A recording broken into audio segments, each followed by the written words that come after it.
Hey, Fanboy Nation. This is your pal Daffy Duck, and you're watching. We're watching. You're watching Fanboy. Fanboy, fanboy, etc. Fanboy Nation. God, I assume Tom.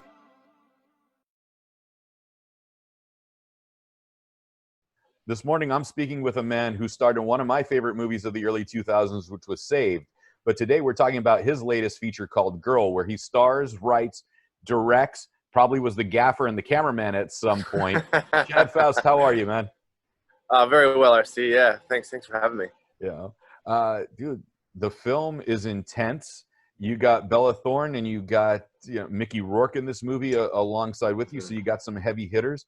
Tell me about the writing process and how the story came about, and then not only writing it yourself, but starring and directing it. Well, the story came out of this fascination with like what happens when our whole lives are based on a false narrative. I think we can live our, especially, I wrote this about 8 or 9 years ago, but it seems even more relative in 2020 where, people are divided and because they're basing their lives on these stories that may or may not be true, and I've wanted to personalize that through one character. And I've had those moments in my life where I, thought I understood, why I was here and then kind of woke up and went, oh, wow, there's a whole other way to look at my life. And this story is, your brain kind of does this 180 flip. And that's sort of the moment of maturation, I suppose, when we shed that old story.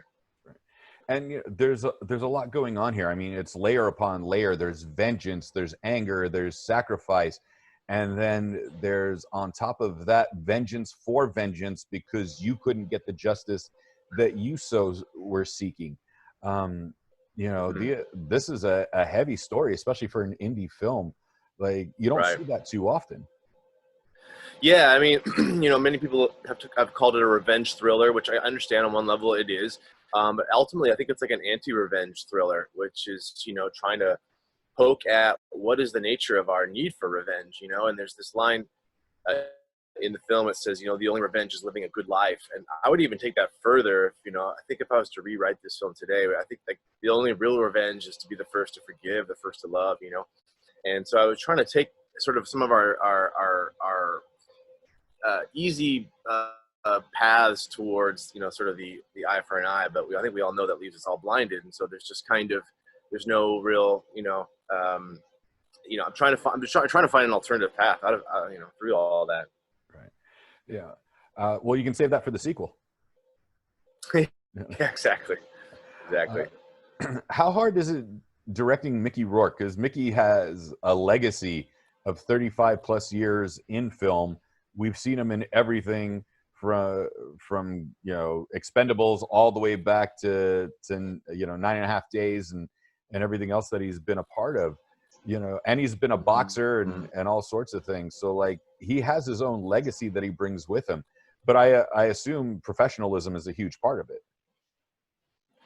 Well, Mickey brings with him the forces of nature. I think the man has control of, some wild elements that we're not even, the guy doesn't have to work very hard to be good. And when he works a little bit, he's great. And I recognized early on, I just had to make him care enough to work a little bit, and, Mickey comes in, like you saw the opposite of Bella. Bella was, is a word for word actor, just really gets, had studied that script inside and out, which was so helpful because this, we have 15 days to shoot this film.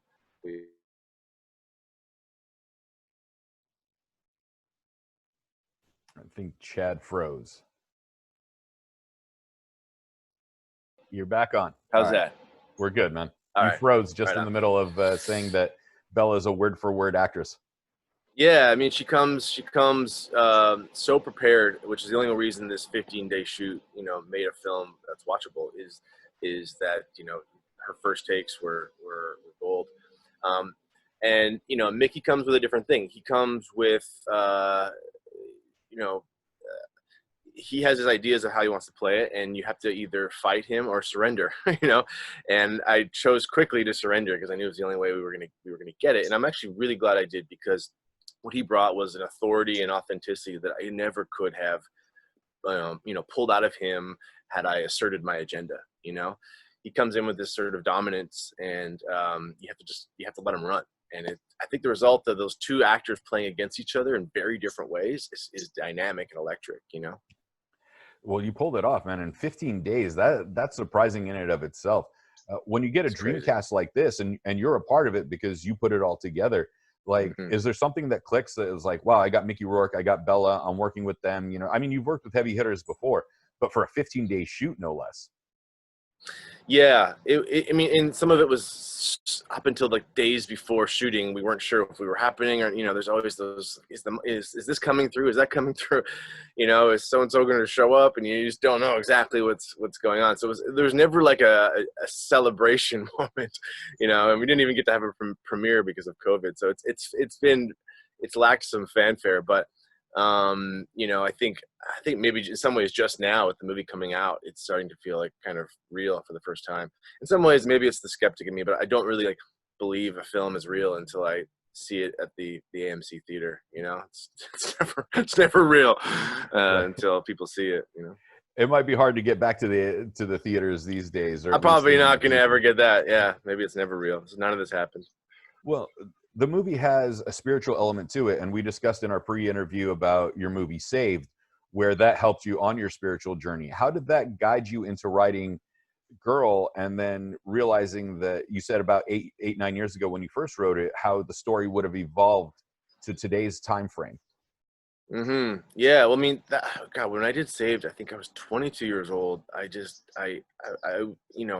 working with Bella was so interesting because she was 22 and we did this the same age I was when I did Saved. And I remember just being so impressed with how much more together she is than I was. I was such a lost puppy. And at that point, I just hadn't really vetted my thinking very much. And when I got involved with Saved, it made me, you know, um, sort of dig into this spiritual belief that's captured like a billion people's hearts and imaginations. And so I started studying the Christian faith at that point. And and not only that, just even the concept of God alone, and was kind of new to me. And I think part of what came out in Girl was this idea of what does a town look like where God has turned its back on it. There was even a line in there that Mickey was going to say, I think it got cut, where he said, "We're all in God's blind spot now." What would happen if God truly turned his back on just one place? That's why there was like no cell phone service even. It was like the modern day God is Wi-Fi, and this idea that you end up regressing into just seeking pleasure and avoiding pain. Which means we're no different than a cockroach or something like this. So, which actually used to be the exact line in the movie. It never made the cut, but. So I guess it started this all my future works even dive into this idea more about who are we in the face of a creator, or the idea if there isn't a creator, who are we, and just trying to really ask that big giant question, but in very very specific ways. It's too big to speak broadly about it. Right. And with this, vengeance is a part of it. Old Testament vengeance, God, versus New Yeah. Testament loving God, and then on top of Hmm. that, where is the redemption once vengeance is achieved? Exactly. Yeah, and I think we all know deep down that their vengeance is an empty pursuit. The only true path out of that is forgiveness. I think we all know that. We don't all live it. And I wanted to show a journey of this woman, starting with that place of vengeance and finding herself in a not all the way, but on the path towards perhaps living a greater calling. Right. Where did you film this? Because you said you only had 15 days to put it together. There's a lot of natural light. There's cloudy skies. It's a little gloomy, but it completely fits the story and the narrative. Yeah, I mean, I had originally set this in California. It was gonna be like a true, kind of more of a Western, and we were gonna shoot it in the dust. And then we ended up down in the South at one point. We were gonna make it down there in Georgia. Like, okay, I'm gonna make it like a true Southern Western. And then we ended up embracing my Canadian passport and ended up shooting in Ontario. Like, okay, it's a Northern, and then I thought, okay, let's shoot it in the snow. Let's make it really different, And then we were gonna shoot in, I think, like February or something, and then we ended up shooting in August, So it's like this summer Northern. Like, where is this place? So I just had to embrace the absurdity of this is just kind of nowhere, it could be anywhere. And we ended up shooting in Sudbury, Ontario, it's this old nickel mining town, and it felt like a bit like a Pennsylvania steel town, one of these just kind of forgotten dots on the map. So basically, of the 9 years to get the film produced, 7 of them took to find the location. Yeah, pretty much. I think this is like the 3rd set of producers that I worked with. It was like the Three Bears, the chair too big, chair too small, and I eventually found the right size chair as far as like budget. Yeah. Well, tell me about the budget. I mean, it's 15 days, but you pulled off something that looked like a $40 million picture easy. Oh, wow. Thanks, man. Yeah, we did not have that. That's for sure. I wish we did. It was never enough, and so, we ended up, so much of the money just gets bleeded out, and, it's just the way these things work, and so little of it ends up on screen or, in my direction at all. But, it's kind of what you do on your first one. They take a risk on you, and you've got to sort of prove against all odds that you can, do the job. And it's no easy job, man.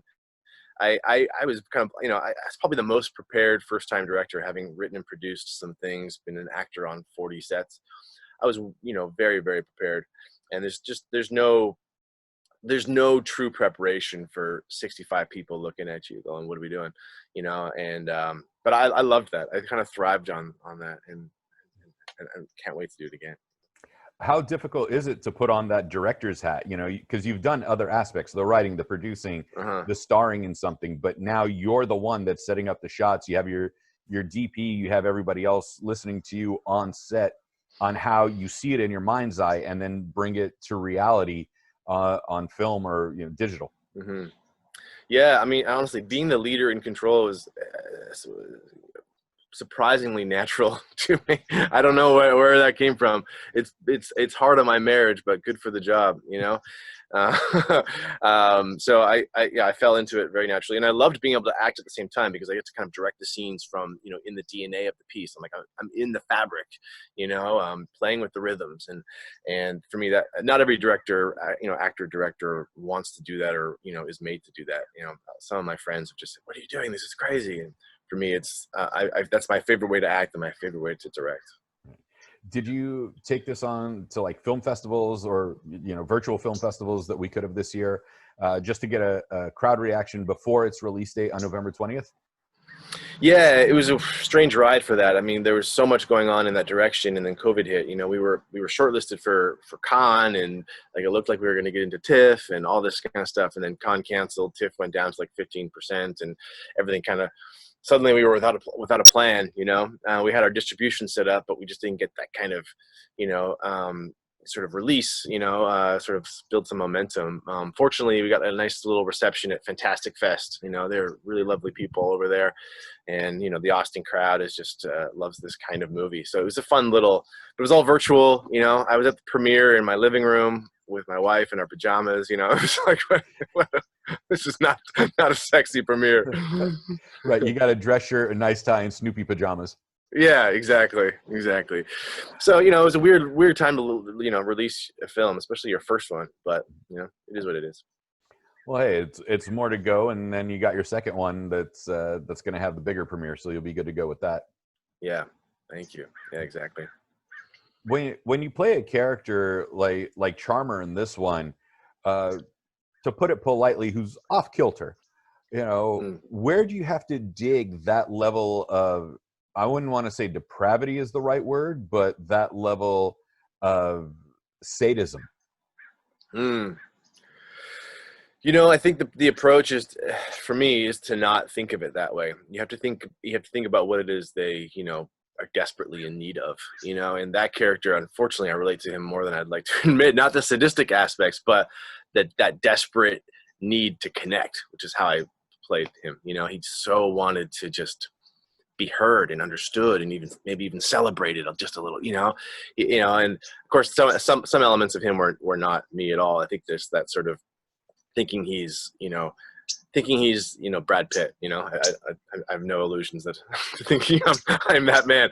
But this guy thought he was the Brad Pitt of his town, and just assumed everybody would see him that way. And when they didn't, it was, he's got this like this one cylinder brain that just couldn't quite process, how that could be, and so it was more about getting into his perspective, which of course is not about sadism at all. It was more just everything was play. Oh, you love this, you like this, and he's blind to the fact that he's actually hurting somebody.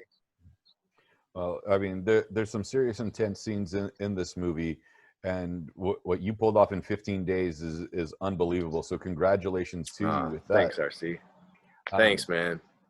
I'm really impressed. Anything that you have down the pipeline that we could look forward to as well? I mean, I know this is the big deal, coming out in limited release on November 20th and then to VOD on the 24th.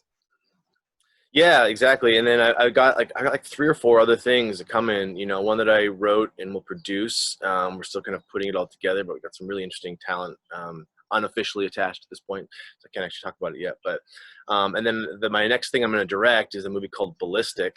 And it's a crazy story that I came across about a father who works at an ammunition manufacturing company who finds out he made the bullet that killed his son.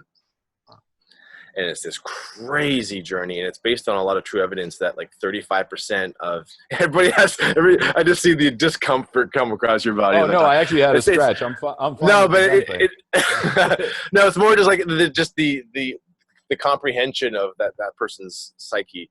Every time I say this, someone goes, "Oh, like it's like uncomfortable." Yeah, I'm sure you got an itchy back as well. But that idea that 35% of our lead that comes back in our soldiers is American made, which is just insane. So I was leaning into some interesting truths there. So anyways, that's the next one. Okay, because that a bit reminds me of a Belgium comedy where the guy who ends up getting shot joins like this freak circus to come take down the bullet manufacturer. Oh wow, I haven't seen that. Yeah, it was called Micmacs. I think it came out about 8, 9, maybe 10 years ago. Yeah.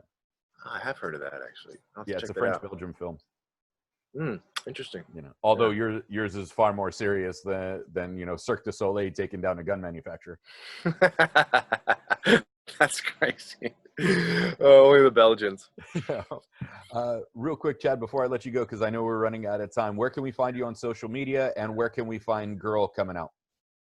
Yeah, so social media, I'm only on Instagram. My handle, how you call it, is at Chad Fausty Faust. And Girl is coming out in theaters November 20th. I'm not sure how many cities yet because we're still finalizing theaters because they're opening and closing and everything's in flux. And then it goes on to VOD November 24th. And then after that, it'll be on some of the Netflix, Amazon, these kinds of places. Chad Faust, thank you so much for your time, man. It was great to finally meet you. And unfortunately, it was only virtual. But great film. You're doing something right, and I'm thrilled to see what you got in the future for us. Thanks, RC. I really appreciate you taking the time, man. Good talking with you. Good talking to you too, man. We'll talk soon. All right, take care, man. See ya.